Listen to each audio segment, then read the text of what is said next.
Informasi lain, partai politik anggota koalisi pendukung Joko Widodo Yusuf Kala masih mempersoalkan sejumlah pasal dalam Undang-Undang MPR, DPR, DPRD, dan DPD atau UU MD3 yang baru disahkan beberapa waktu lalu. Salah satu yang disorot adalah soal ketentuan baru dalam menentukan pimpinan DPR yang tidak lagi didasarkan pada hasil pemilu legislatif, tapi dari kompromi politik di tingkat elit. Dalam Undang-Undang MPR, DPR, DPRD, dan DPD atau MD3 yang baru, penentuan pimpinan DPR tidak lagi berdasar pada hasil pemilu legislatif, di mana pucuk pimpinan dipegang oleh partai pemenang pemilu legislatif lalu. Pasal 84 ayat 2 Undang-Undang MD3 mengatur bahwa pimpinan DPR dipilih dari dan oleh anggota DPR dalam satu paket yang bersifat tetap. Aturan ini memungkinkan koalisi partai dengan jumlah kursi besar menguasai pimpinan DPR. Dengan komposisi partai koalisi saat ini, besar kemungkinan pimpinan akan dikuasai oleh koalisi merah putih. Belakangan anggota DPR periode saat ini juga mulai membahas perubahan tatib DPR mengenai mekanisme yang menyebutkan jika setiap fraksi hanya boleh mengajukan satu nama pimpinan DPR untuk sistem paket pimpinan DPR RI. Sekjen Partai Kebangkitan Bangsa Marwan Jafar mengkritisi aturan baru ini. Uji materi ke MK. Ya kita tunggu aja uji materi di MK itu. Siapa yang menang nanti. Kalau memang uji materinya ditolak berarti harus pemilihan voting, melalui voting. Dan kalau dalam konstelasi politik sekarang ini berarti yang pihak pendukung Pak Jokowi dan Pak JK tentu tidak akan mendapatkan 10 jabatan itu. 10 jabatan itu ketua DPR dan wakil-wakilnya, ketua MPR dan wakil-wakilnya sekaligus di seluruh alat kelengkapan dewan dan sampai pansus bisa jadi tidak dapat apa-apa. Nah ini sama sekali menyalahi politik natural di DPR yang sifatnya kerjasama dan kompromistik antara satu dengan yang lain.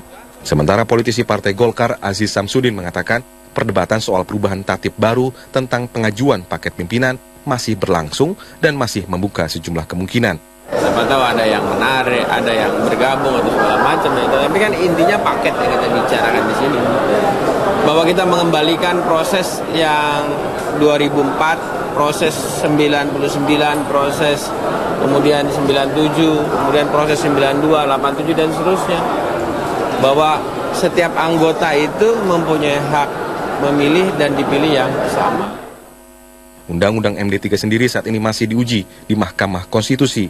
PDI Perjuangan yang menggugat undang-undang tersebut menilai sejumlah pasal tidak konstitusional termasuk pasal 84 yang mengatur soal penentuan pimpinan DPR. Tim Liputan Metro TV. UU MD3 tidak hanya digugat oleh PDI Perjuangan di Mahkamah Konstitusi, sejumlah lembaga swadaya masyarakat juga ikut mempermasalahkannya. Selain mempersoalkan aturan penentuan ketua DPR, sebagian penggugat juga mempersoalkan aturan yang mengistimewakan anggota DPR saat menghadapi jerat hukum. Setidaknya ada 5 pihak yang menggugat Undang-Undang MD3 selain PDI Perjuangan yang menggugat soal mekanisme baru penentuan pimpinan DPR seperti termuat dalam pasal 84 di mana dalam salah satu pasalnya menyebutkan bahwa pimpinan DPR tidak lagi ditentukan oleh hasil pada pemilu legislatif. Penggugat lainnya mempersoalkan adanya mekanisme yang dinilai berlebihan dalam melindungi anggota DPR yang tersangkut kasus kejahatan, seperti harus adanya izin dari Mahkamah Kehormatan. Ini dikhawatirkan akan menghambat proses pemeriksaan anggota DPR yang tersangkut kasus korupsi. Sementara itu, Dewan Perwakilan Daerah yang melakukan uji materi terhadap Undang-Undang MD3 mempersoalkan perlakuan diskriminatif terhadap DPD.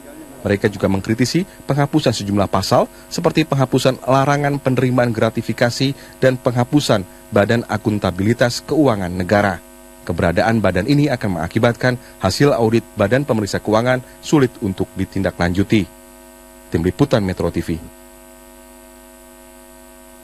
Revisi Undang-Undang MD3 menuai kontroversi. Di dunia maya beredar petisi penolakan revisi undang-undang ini karena dianggap berpotensi membuat anggota DPR kebal hukum.